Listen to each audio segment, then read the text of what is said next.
রাজকীয়ভাবে ওনার মৃত্যু হয়েছে, ওনার জানাজা হয়েছে। পৃথিবীর সর্বোচ্চ জানাজায় অংশগ্রহণ করেছে সর্বোচ্চের জনগণ। এমন কোন লোক ছিল না ওনার মৃত্যুতে শোক প্রস্তাব শোক জানায় নাই।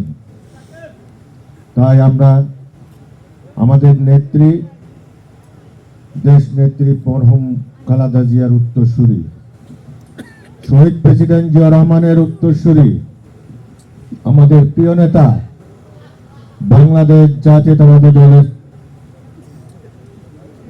চেয়ারম্যান জনাব তারেক রহমান এখন আমাদেরকে বাংলাদেশের দায়িত্ব নেওয়ার জন্য উনি এসেছে। ওনাকেও বিনা দোষে প্রবাসে কাটাতে হয়েছে 17টা বছরের উপরে। ওনার